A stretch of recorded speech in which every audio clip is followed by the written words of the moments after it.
हरि ओम तत्सत् श्रीमते रामचंद्राय नमः।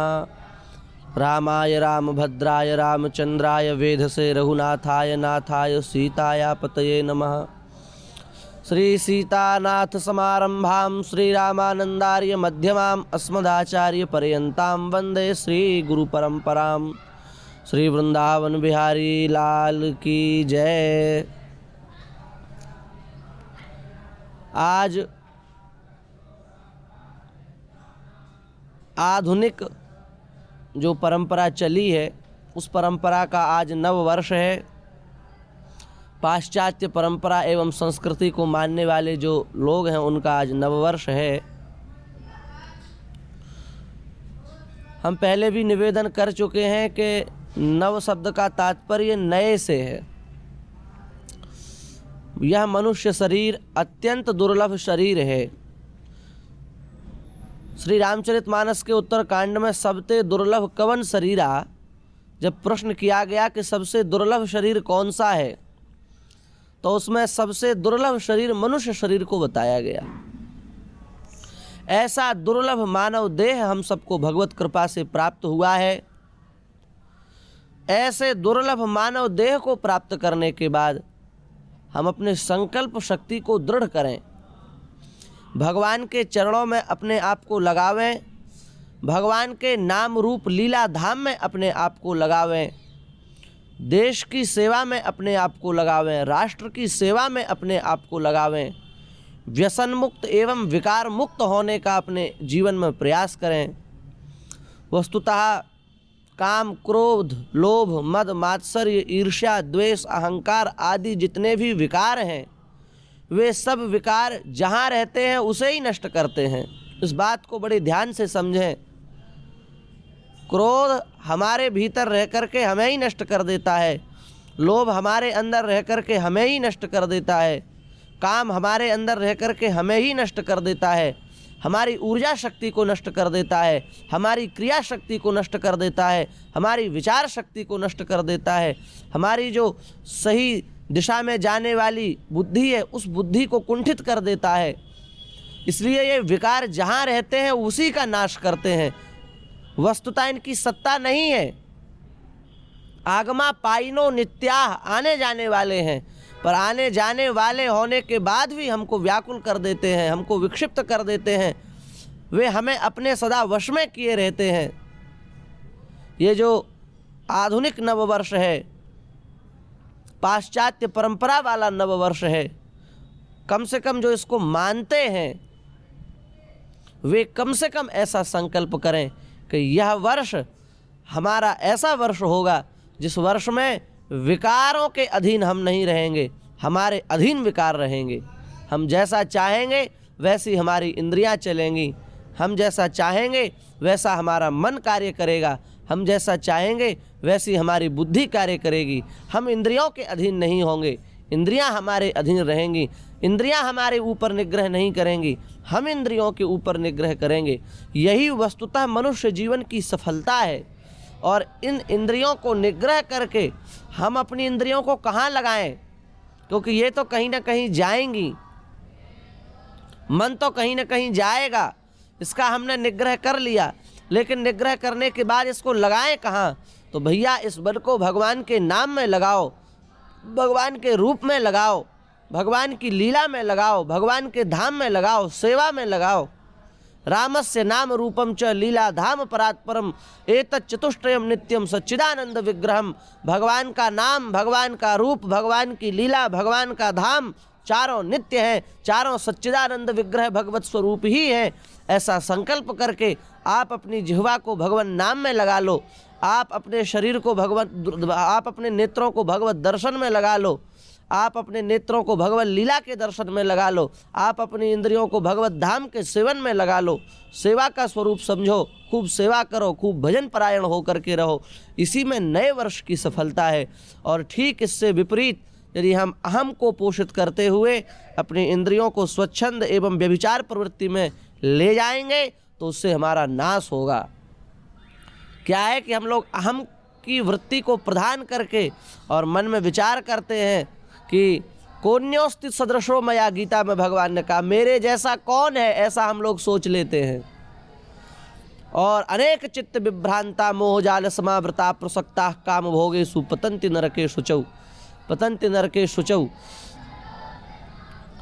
हम लोग अपनी इंद्रियों को विषयों के अधीन कर देते हैं और फिर उन इंद्रियों के द्वारा तत्त विषयों का उपभोग करते हैं और तत्त विषयों का उपभोग करके अपने नरक के मार्ग को प्रवृत्त करते हैं। अशुचौ नरके पतन्ति, अशुचि अर्थात अत्यंतात्यंत अपवित्र नरक में जाकर के गिरते हैं। यदि अत्यंतात्यंत अपवित्र नरक की बात नहीं होती तो अशुचौ विशेषण देने की आवश्यकता नहीं थी, क्योंकि नरक तो वस्तुतः अपवित्र ही होता है, पर नरक को भी अपवित्र विशेषण देकर के संबोधित कर रहे हैं। अर्थात अत्यंतात्यंत जाड्य से युक्त, अंधकार से युक्त, मोह से युक्त, तम से युक्त, पाप से युक्त, विकार से युक्त, अपवित्रता से युक्त नाम नरक में जाकर के गिरते हैं। इसलिए क्यों अपने आप को नरक की ओर ढकेल रहे हो, क्यों व्यसन कर रहे हो, क्यों दुष्प्रवृत्तियों में अपने आप को लगा रहे हो।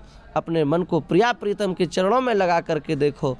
संसार को इतने जन्म समर्पित कर दिए, आज तक कुछ हाथ नहीं लगा। एक जन्म भगवान के चरणों में समर्पित करो। और भगवत शरणागति का स्वरूप है संत शरणागति, भक्त शरणागति। किसी भक्त की शरण में हो, किसी शरणागत भक्त का आश्रय स्वीकार करो, तब भगवत शरणागति स्वीकार होगी, तब भगवत शरणागति प्राप्त होगी और उसी से हम सबका कल्याण होगा। इसलिए यह जो नववर्ष है, यह नवनवायमान रूपा चेतना को प्रकट करने वाला वर्ष बने, विकारों से मुक्त होने, हमको विकार मुक्त करने वाला वर्ष बने। हम अपनी इंद्रियों को गलत मार्ग पर न लेकर के जाएं, हम अपनी इंद्रियों को भगवान मार्ग में लगाएं। हम अपनी प्रचार शक्ति को, हम अपनी चेतना शक्ति को, हम अपनी भावना शक्ति को, हम अपनी आध्यात्मिक शक्ति को भगवानमय बनावें। विकारों को सर्वथा अपने अधीन कर लें, विकार शून्य हो जाएं।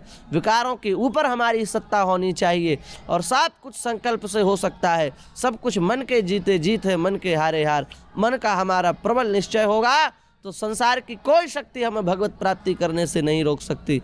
इसलिए केवल और केवल विचार बना लो, पवित्र विचार बना लो। संकल्प करो कि हम कभी भी किसी भी प्रकार का दुर्व्यसन नहीं करेंगे, हम कभी भी किसी भी प्रकार का दुर्विचार नहीं रखेंगे, हम कभी भी किसी भी माता बहन के प्रति गलत दृष्टि नहीं रखेंगे। हम अपने चित्त को शुद्ध रखेंगे, हम अपनी इंद्रियों को पवित्र रखेंगे, हम अपने अंतःकरण को पवित्र रखेंगे। हमारी मन वाणी क्रिया केवल भगवत सेवा, संत सेवा, शास्त्र सेवा, राष्ट्र सेवा के लिए ही है। हम इन इंद्रियों का, मनवाणी चित्त अहंकार का उपयोग शरीर संसार के लिए नहीं करेंगे, अपितु शरीर संसार को पूजा सामग्री बना करके इनके द्वारा राष्ट्र की, देश की, संतों की, महात्माओं की, भगवत स्वरूपों की, भगवान की सेवा करेंगे। ऐसा संकल्प आप लोग कर लो तो शास्त्र की दृष्टि से, संतों की दृष्टि से, आचार्यों की दृष्टि से आपका अंतिम जन्म होगा। हम अपने साधन के द्वारा, अपने भजन के द्वारा, गुरु कृपा, संत कृपा, भगवत कृपा के द्वारा अपने आप को जीवन मुक्त कर सकते हैं। हमें बड़ा सुनहरा मौका मिला है। ये एक वर्ष चला गया, हम कुछ नहीं कर पाए और अब नए वर्ष में हम लोग उत्साह मनाएं, ये तो मूर्खता ही है ना। हमने कुछ संचय किया होता तब प्रसन्नता होती, पर विकारों के अधीन होकर के हमने इस साल को व्यतीत कर दिया। हमें बड़ा दुख होना चाहिए इस बात का और भगवान के सामने जाकर के ईमानदारी से प्रार्थना करनी चाहिए कि ये वर्ष तो हमारा ऐसे ही व्यतीत हो गया, चेत नहीं हो पाया, पर अब यह वर्ष हम बहुत ध्यानपूर्वक संकल्प शक्ति के द्वारा आपकी सेवा में लगाएंगे। हे भगवान, हे ठाकुर जी, हे ईश्वर, हे परमात्मा, आप हमें ऐसी शक्ति प्रदान करें कि हम एक नई ऊर्जा से संचरित हो, हमारा चित्त संचारित हो और हम देश, राष्ट्र, समाज की सेवा कर सकें, आपकी सेवा कर सकें, संतों की सेवा कर सकें, महात्माओं की सेवा कर सकें, नाम धाम रूप लीला की सेवा कर सकें। ऐसी आप हमें सामर्थ्य प्रदान करें। यदि हम लोग ऐसा करते हैं तो जो गया वो तो गया, पर आने वाला जो समय है वो हमारे लिए स्वर्णिम समय होगा। लेकिन जो गया और अब नया आया उसका हम दुख ना मनाएं और नए पर आने पर कोई नया संकल्प न लें। उन्हीं चर्वित चर्व जो भोगे हुए भोग हैं उन्हीं को पुनः चबाएं, तो फिर इससे भयंकर और भयंकर और भयंकर दुर्गति होगी। कोई शरण नहीं देगा, कोई आपको आश्रय नहीं देगा, आपकी निश्चित दुर्गति हो जाएगी। इसलिए भैया मान जाओ, जो मनाने वाले हैं उनसे हमारी यही प्रार्थना है। हमने किसी को नववर्ष का शुभकामना देने के लिए ये हमारा संदेश नहीं है, ना हम किसी को नववर्ष की शुभकामना दे रहे हैं। हम तो सबसे प्रार्थना कर रहे हैं कि जो मना रहे हैं, और एक दृष्टि से देखा जाए तो आधुनिक चल भी रहा है यही, तो इस दृष्टि से हम कह रहे हैं कि जो भी इसको मना रहे हैं अथवा जिसका जो भी इसमें लगे हुए हैं, वे अपने आप को इस प्रकार से लगाएं, इस सरणी से लगाएं, इस पंथा से लगाएं। और 2024 आया है तो हम सब लोग भी इस 24 में अपने जो 24 तत्व हैं, पंच ज्ञानेंद्रिय, पंच कर्मेंद्रिय, पंच तन्मात्राएं, पंच प्राण और मन बुद्धि चित्त अहंकार, इन सभी 24 के 24 को ईमानदारी से भगवान के चरणों में समर्पित कर दें तो ये हमारा 24 सफल हो जाएगा, और ये हमारे अंदर जो 24 बैठे हैं ये भी सफल हो जाएंगे। दोनों की सफलता 24 में है महाराज। 24 वर्ष की भी सफलता इसी में है, 24वें सन की भी सफलता इसी में है, और 24 हमारे अंदर जो तत्व इंद्रियां हम कुछ भी कह लें, इनकी सफलता भी इसी में है। इस प्रकार से हम इस बात को समझ लें तो परम मंगल और मंगल की हम सबको प्राप्ति हो जाएगी। बस इसी भावना के साथ आप सभी लोगों को पुनः पुनः आप लोग इस कार्य में लगे, ऐसी आप लोगों से विनम्र प्रार्थना करते हुए हम अपनी वाणी को विराम देते हैं। श्री सीतारामचंद्र भगवान की जय।